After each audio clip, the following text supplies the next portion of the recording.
Bem-vindos ao canal Verdades Ocultas da Bíblia. Torne-se membro do canal. Planos a partir de R$ 4,99. Tornando-se membro do canal, você ganha acesso exclusivo à biblioteca e ao grupo de membros. Os links do canal e do grupo no Telegram estão na descrição do vídeo.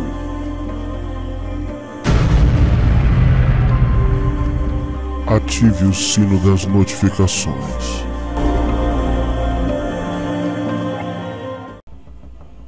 Há uma dúvida: por que fundamentalistas religiosos mentem tanto quando se trata da análise imparcial e honesta que deveria ser feita sobre achados arqueológicos? Por que tantas mentiras em nome de uma religião? Uma destas mentiras, há um tempo, foi falada por uma youtuber, dizendo que o rei Ezequias mandou destruir altares como o altar de Arad. Com uma simples análise histórica e arqueológica, já se sabe que esta informação por si só é uma mentira. Haja vista que a pessoa não deu nenhuma fonte, nenhuma referência para fazer tal afirmação. Simplesmente afirmou, ele destruiu. Com base em quê? Em nada. Mas aqui, vamos a um artigo científico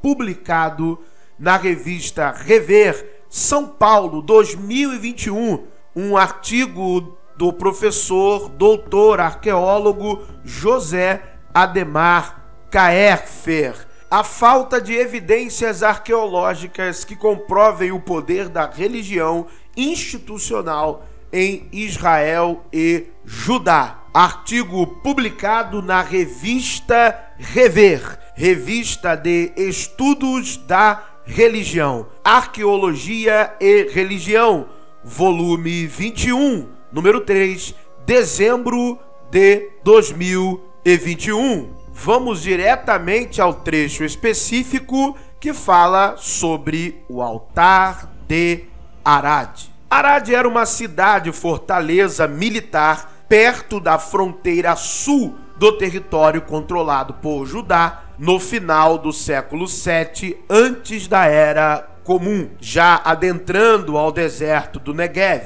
A fortaleza não é grande, capaz de abrigar um número entre 20 e 30 soldados. Esse é um sítio especial que se diferencia dos demais. O especial desse sítio é o templo aí escavado, e que foi datado do final do século 7 antes da Era Comum. Portanto, era um templo que estava em uso durante o reinado do rei Josias e Joaquim. Então, Josias, 640 a 612 antes da Era Comum, Joaquim, 609 a 587 antes da Era Comum. Já poderíamos encerrar o vídeo por aqui. Se levarmos em consideração toda a atividade monárquica de Ezequias, tanto de maneira única e de maneira conjunta com o seu pai, ele teria reinado entre 726 a 697 antes da Era Comum. Ou seja, antes de Josias e Joaquim. E este altar de Arad, de acordo com as evidências arqueológicas, estava em atividade durante o reinado de Josias e também de Joaquim. Esse é o único templo javista encontrado em todo o reino de Judá. É bom ler de novo. Esse é o único templo javista encontrado em todo o reino de Judá. Deixa eu ler aqui de novo para o fundamentalista religioso entender. Desculpe-me ser repetitivo. Esse é o único templo javista encontrado em todo o reino de Judá. Similar ao templo de Jerusalém, o templo de Arad também foi construído no eixo leste-oeste, Rota do Sol. Obviamente, simbolismo astrológico está espalhado em todo Israel antigo, até na época da monarquia. Com um pátio central contendo um altar de sacrifícios. Ao fundo se encontrava o Santo dos Santos, representado por duas estelas, Mazebot, tendo à frente de cada estela um pequeno altar de incenso. Acredita-se que as estelas representavam Javé, que seria a estela maior, e a sua consorte Asherá, que seria a estela menor. Em 2020, foi feita uma análise em laboratório dos resíduos encontrados sobre o altar de incenso menor. Portanto, o que se encontrava de frente à estela menor, a estela de Asherá. A análise detectou que os resíduos continham cannabis misturada com esterco de animal. Então estava lá a glória, por isso que ninguém conseguia ficar de pé. A glória vinha e já era. Este último era provavelmente utilizado para a queima da cannabis, a fim de produzir o aroma agradável, o cheiro suave. Acredita-se que a cannabis pudesse ser importada da região da Índia. Interessante, está aqui a referência bibliográfica. Portanto, uma interessante descoberta que acresce conhecimento acerca dos ritos praticados nos santuários javistas. Também em 2020, uma equipe da Universidade de Tel Aviv analisou o conjunto de mais de 100 óstracos encontrados em Arad.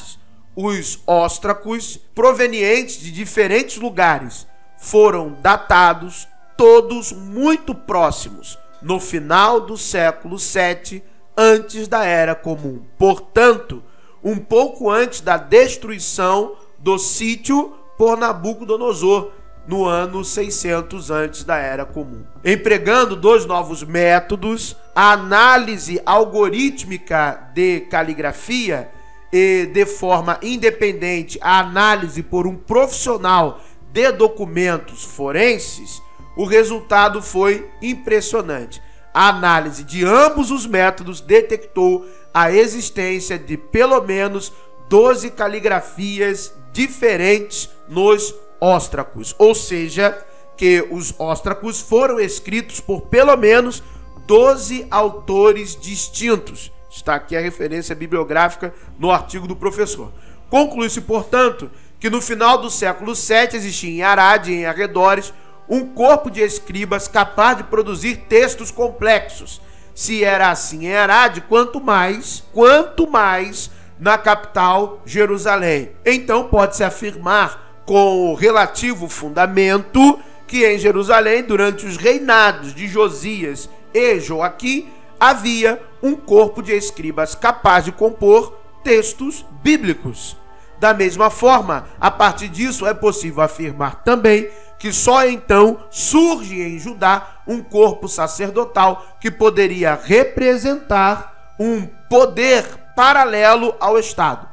Em Gênesis 47, 13 a 26, há uma referência única na Bíblia, que pode ser reflexo desse poder adquirido pelos sacerdotes. Somente a terra dos sacerdotes não ficou sendo do faraó. Há uma ênfase nisso, pois a afirmação se repete duas vezes na mesma perícope, 47, 22, 26b.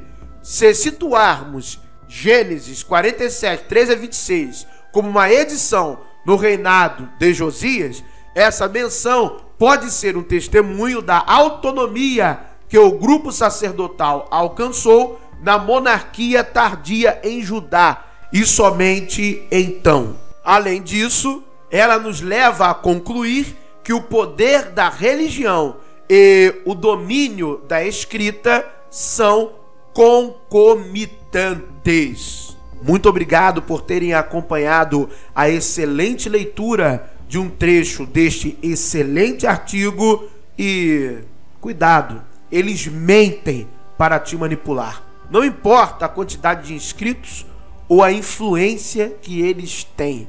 O que mais importa é a sua consciência mediante a verdade. Porque na verdade você sabe, eles só querem te manipular. Para eles, você é um produto. Que o verdadeiro Deus nos proteja deles e abençoe a todos. Obrigado por assistir mais um vídeo. Se inscreva no canal.